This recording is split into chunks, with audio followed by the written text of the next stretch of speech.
یہ دیکھیں، یہ ہے امریکہ کے پریزیڈنٹ کی سیکیورٹی اور یہ ہے چائنا کے پریزیڈنٹ کی سیکیورٹی۔ یہ تو صرف عام پریزیڈنٹس ہیں، آج ہے اور کل نہیں ہوں گے، اور ان کی سیکیورٹی ایسی ہے تو سوچے انسانوں کی تاریخ کے سب سے انفلوئنشل آدمی کی سیکیورٹی کیسی ہوگی۔ مدینہ میں رسول اللہ صلی اللہ علیہ وسلم کا روزہ، یہ جگہ دنیا کی سب سے ہائی سیکیورٹی زونز میں سے ایک ہے۔ یہاں کی سیکیورٹی صرف زمین تک نہیں بلکہ آسمان پر بھی ہے، کیونکہ اس روزے کے چھت کے اوپر سے سوائے پرندوں کے کسی بھی چیز کو اڑنے کی اجازت نہیں ہے۔ مدینہ کی سیکیورٹی کا کنٹرول روم پوری عرب دنیا کا سب سے بڑا کنٹرول روم ہے، اور ہر دن ہزاروں فوجی 200 گیٹس پر کھڑے ہو کر آپ صلی اللہ علیہ وسلم کے روزے کی حفاظت کرتے ہیں۔ پر ویٹ، یہ صرف زمین کی اوپر کی سیکیورٹی ہے، لیکن اگر زمین کے نیچے سے بھی کوئی آپ صلی اللہ علیہ وسلم کے روزے تک پہنچنے کی کوشش کرے تو ایسا کرنا امپاسبل ہے، کیونکہ سعودی آرمی نے زمین کے نیچے ہر طرف سائزمک ریڈارز لگائے ہیں۔ مطلب اگر مدینہ کی زمین کے نیچے کوئی بھی چیز تھوڑی سی بھی ہلی تو اس کی خبر سیدھا سعودی فوج تک پہنچے گی، اور پھر کچھ ہی دیر میں پورے سعودی میں ایمرجنسی لگ جائے گی۔ لیکن یہ سب تو صرف آج کی سیکیورٹی ہے، لیکن ایسا ہمیشہ سے نہیں تھا، بلکہ کہا جاتا ہے آج سے 1000 سال پہلے 2 لوگ ایسے تھے جنہوں نے آپ صلی اللہ علیہ وسلم کے روزے کے اندر گھسنے کی کوشش کی تھی، اور ایسا کرنے کے لیے انہوں نے ایک بہت ہی خطرناک پلان بنایا تھا۔ اور یہ ساری کہانی ایک پرانے زمانے کی کتاب میں لکھی ہوئی ہے جو میرے پاس یہاں پر کئی پڑھی بھی ہوئی تھی۔ ایک منٹ، یہ ہے آج سے 500 سال پرانی السمودی کی کتاب، اور اسی کتاب میں انہوں نے یہ پوری کہانی ڈیٹیل سے لکھی ہے۔ لیٹس سی اس کتاب میں کیا ہے۔ یہ کتاب لکھنے والا السمودی کہتا ہے کہ میں نے سنا ہے کہ آج سے بہت سال پہلے جب مسلمانوں کی سب سے بڑی ایمپائر عباسی خلافت چھوٹے چھوٹے حصوں میں ٹوٹ چکی تھی، اور چھوٹے چھوٹے ٹکڑوں میں بٹنے کی وجہ سے ہر طرف مسلمان آپس میں ہی لڑ رہے تھے، یہاں تک کہ فلسطین بھی مسلمانوں کے ہاتھوں سے نکل چکا تھا۔ ایگزیکٹ اسی ٹائم جب پچھلے 500 سال میں پہلی بار مسلمان کمزور ہو چکے تھے، اسپین کے ایک چھوٹے سے گاؤں میں 2 کرسچنز نے ایک بہت ہی خطرناک پلان بنایا، ایک ایسا پلان جس کا اب تک مسلمانوں کے کسی دشمن نے بھی نہیں سوچا تھا۔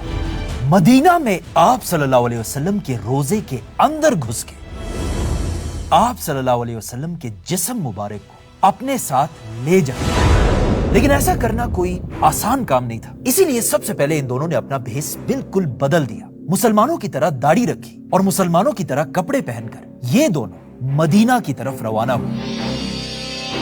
جیسے یہ دونوں مدینہ پہنچے، ان کی لمبی لمبی داڑھی اور کپڑوں کو دیکھ کر مدینہ والوں کو لگا کہ یہ تو بہت نیک لوگ ہیں، اور ان دونوں نے مسلمان ہونے کی اتنی اچھی ایکٹنگ کی کہ انہیں مدینہ میں رسول اللہ صلی اللہ علیہ وسلم کے روزے کے بالکل پاس ہی ایک گھر ملا، اور یہ دونوں یہاں رہنے لگے، جس کے بعد یہ دونوں مدینہ میں ہر دن اچھے مسلمانوں کی ایکٹنگ کرتے تھے، لیکن جیسے ہی رات ہوتی تھی، رات کے اندھیرے میں یہ دونوں اپنے خطرناک پلان پر کام شروع کرتے تھے۔ فار ایگزامپل، یہ رسول اللہ صلی اللہ علیہ وسلم کا روزہ ہے، اور اس روزے سے صرف اتنا دور ان 2 آدمیوں کا گھر تھا۔ ان دونوں نے اپنے گھر کے اندر سے زمین کو کھودنا شروع کیا تاکہ یہ اپنے گھر سے ایک ٹنل بنا کر رسول اللہ صلی اللہ علیہ وسلم کے روزے تک پہنچ سکے، اور آپ صلی اللہ علیہ وسلم کے جسم مبارک کو مدینہ سے اپنے ساتھ لے جائے۔ یہ دونوں رات کو ٹنلز کھودتے تھے اور دن میں یہ ساری مٹی اپنے بوریوں میں ڈال کر پاس ہی ایک قبرستان میں جگہ جگہ پھینک دیتے تھے۔ یہ اتنا خطرناک پلان تھا کہ مدینہ کے کسی مسلمان کو بھی ان دونوں پر شک نہیں ہوا، بلکہ انہیں لگتا تھا کہ یہ دونوں ساری رات عبادت کرتے ہیں۔ آہستہ آہستہ دن گزرتے گئے اور ان دونوں کا ٹنل آپ صلی اللہ علیہ وسلم کے روزے کے قریب پہنچنے لگا، اور ایون انہیں بھی ایسا لگنے لگا تھا کہ اب ان کا یہ پلان کوئی نہیں روک سکتا۔ لیکن اچانک اسی رات مدینہ سے بہت دور مسلمانوں کے کیپٹل دمشق میں مسلمانوں کے سلطان نور الدین زنگی نے خواب دیکھا۔ اس کتاب میں لکھا ہے کہ نور الدین کے خواب میں خود رسول اللہ صلی اللہ علیہ وسلم اس کے پاس ہے اور آپ صلی اللہ علیہ وسلم نے نور الدین زنگی کو ان دونوں کے خطرناک پلان کے بارے میں بتایا، اور اس میں لکھا ہے کہ آپ صلی اللہ علیہ وسلم نے نور الدین سے کہا، اے نور الدین مجھے ان دو غنڈوں سے بچاؤ۔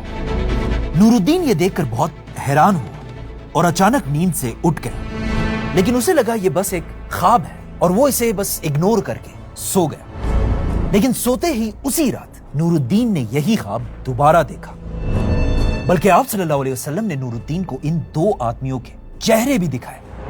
اس بار بھی نور الدین دوبارہ اس خواب کو اگنور کر کے سو گیا، لیکن تیسری بار بھی جب نور الدین نے یہی خواب دوبارہ دیکھا، اسے سمجھ آ گئی کہ ضرور یہاں سے بہت دور مدینہ میں کوئی نہ کوئی گڑبڑ ضرور ہو رہی ہے۔ نور الدین فوراً اٹھا اور اپنے گارڈز کو ریڈی ہونے کا حکم دیا اور پھر فل سپیڈ دمشق سے مدینہ کی طرف روانہ ہوا۔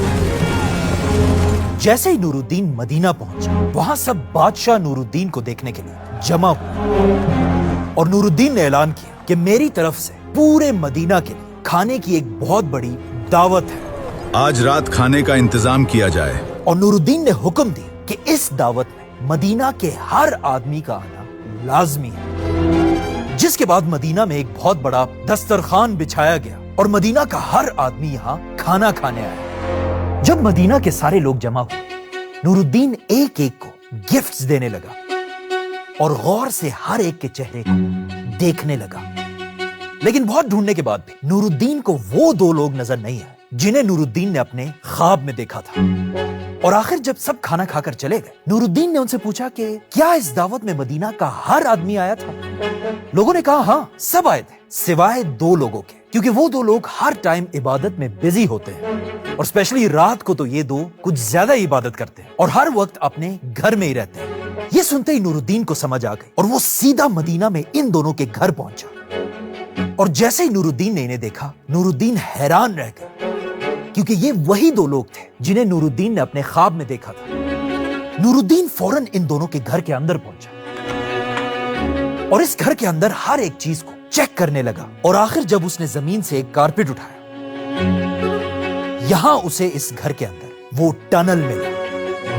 نور الدین اس ٹنل کے اندر گیا اور دیکھا کہ یہ دو واقعی میں آپ صلی اللہ علیہ وسلم کے روزے کے بالکل قریب پہنچ چکے تھے۔ یہ دیکھ کر نور الدین ان دونوں کو گھسیٹ کر سب کے سامنے مدینہ کے بازار لے کر آیا اور پھر مدینہ کے لوگوں کو جمع کر کے ان دونوں کو پھانسی کی سزا دے دی گئی تاکہ آئندہ کوئی ایسا کرنے کا سوچ بھی نہ سکے۔ اور اس طرح آج سے 800 سال پہلے نور الدین نے رسول اللہ صلی اللہ علیہ وسلم کو بچا لیا۔ واہ کیا کہانی ہے! بلکہ یہ کہانی تو ہم نے بچپن سے بار بار سنی، لیکن اس کہانی میں ایک بہت بڑا مسئلہ ہے، اور وہ مسئلہ یہ ہے کہ یہ کہانی بالکل فیک ہے۔ نہ یہ دو لوگ کوئی ٹنلز بنا رہے تھے اور نہ نور الدین نے کوئی خواب دیکھا تھا۔ اور مجھے پتا ہے اب آپ کہیں گے کہ ہمیں یہ کہانی سنانے کی کیا ضرورت ہے؟ وہ اس لیے کیونکہ ہم سب نے بچپن سے بہت ساری کہانیاں سنی ہیں، رشتہ داروں سے، بڑوں سے، انٹرنیٹ سے، جنہیں ہم آج تک بالکل صحیح سمجھتے ہیں، لیکن وہ ساری بالکل غلط کہانیاں ہیں۔ اور اب تو اے آئی اور یوٹیوب کی وجہ سے ایسی کہانیاں بن رہی کہ ان شارٹ جو بھی یہ ویڈیو دیکھ رہا ہے، آج کے دور میں ہر بات بہت ہی سوچ سمجھ کر اور ریسرچ کر کے ماننی ہے۔ اور میں تو کہتا ہوں کہ اگر کوئی بھی ایسا نہیں کرے گا، اس کے ساتھ بھی وہی ہوگا جو… ایک منٹ کیا مطلب یہ کہانی جھوٹ ہے؟ آپ نے ابھی خود کہا ہے کہ یہ کہانی اس کتاب میں لکھی ہوئی، تو پھر یہ جھوٹ کیسے ہے؟ یہ بات صحیح ہے کہ یہ کہانی اس کتاب میں لکھی ہوئی ہے اور اس میں لکھا ہے کہ نور الدین نے یہ خواب دیکھا تھا، لیکن یہ کتاب خود نور الدین کے مرنے سے 300 سال بعد لکھی گئی ہے، اور اس نے بھی اس کتاب میں صرف لکھا ہے کہ میں نے کسی سے سنا ہے۔ کس سے سنا ہے، کب سنا ہے، یہ نہیں بتایا۔ نور الدین کی زندگی پر لکھے جانے والی اصل کتاب یہ نہیں، بلکہ یہ کتاب ہے